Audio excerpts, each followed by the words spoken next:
নমস্কার বন্ধুরা, welcome back to my channel PK kitchen house. কেমন আছেন আপনারা সবাই?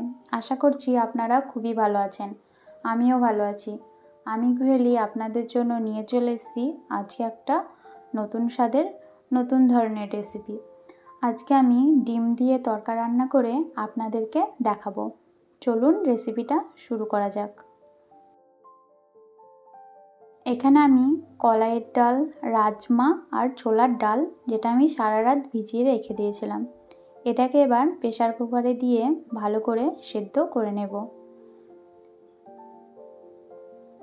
আর এতে দিয়ে দেব কিছু গুঁড়ো মশলা।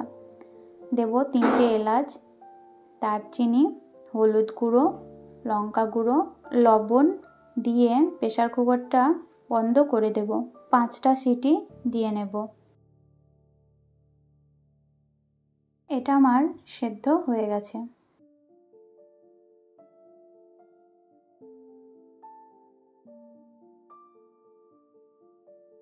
এখানে আমি মশলার জন্য নিয়ে নিয়েছি রসুন কুচি, আদা কুচি, লঙ্কা কুচি আর একটা টমেটো কুচি আর পেঁয়াজ কুচি, ধনেপাতা কুচি।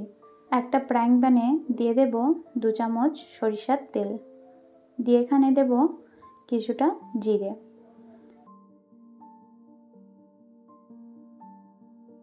জিরেটা ভালোভাবে হয়ে গেলে এতে দেব রসুন কুচি, লঙ্কা কুচি, আদা কুচি, দিয়ে এগুলোকে ভালো করে ভেজে নেব। এবার পেঁয়াজটা দিয়ে দেব। পেঁয়াজটাও এখানে খুব ভালো করে ভাজতে হবে। পেঁয়াজটা ভাজা হয়ে গেছে, এবার টমেটো দিয়ে দেব।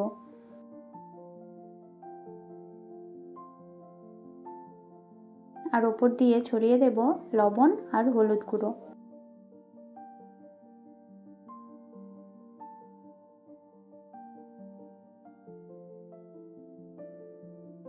এটা ভাজা হয়ে গেছে, এটাকে সাইডে করে নিয়ে আর 1 চামচ তেল দিয়ে দেব আর দেব 2টো ডিম, দিয়ে এটাকে ভালো করে একটু ভেজে নেব। এটা একটু নাড়াচাড়া করে নিয়ে মশলাটার সাথে এটা ভালো করে মাখিয়ে নেব।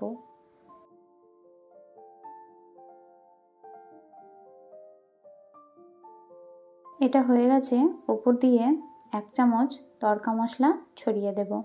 দেব 1/2 চামচ ভাজা জিরে গুঁড়ো আর উপর দিয়ে দেব লঙ্কা গুঁড়ো, দিয়ে এটাকে ভালো করে আবারও মিশিয়ে নেব।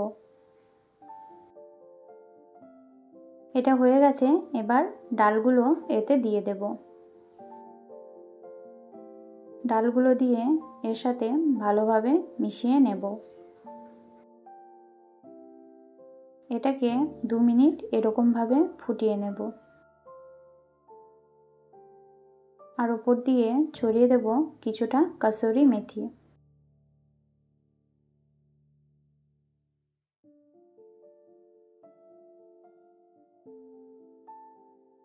এই ডিম তড়কাটা আমার প্রায়ই হয়ে এসছে। ওপর দিয়ে কিছুটা ধনেপাতা কুচি ছড়িয়ে দেব।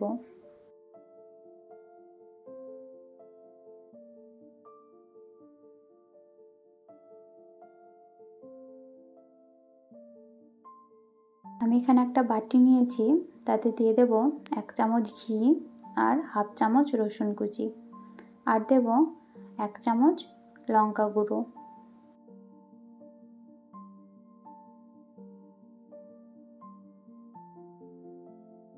এবার এটা তড়কার উপরে দিয়ে দেব, দিয়ে এটাকে ভালো করে নাড়াচাড়া করে নেব।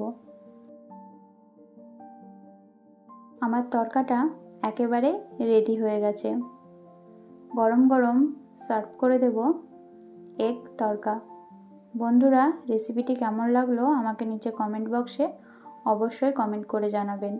বন্ধুরা, ইউটিউব থেকে আমার চ্যানেলটি দেখে থাকলে অবশ্যই সাবস্ক্রাইব করে দেবেন আর পাশে থাকা বেল আইকনটি অবশ্যই ক্লিক করে দেবেন আমার পরবর্তী ভিডিওর নোটিফিকেশান সবার আগে পাওয়ার জন্য। আর ফেসবুক থেকে দেখে থাকলে অবশ্যই ফলো করে দেবেন।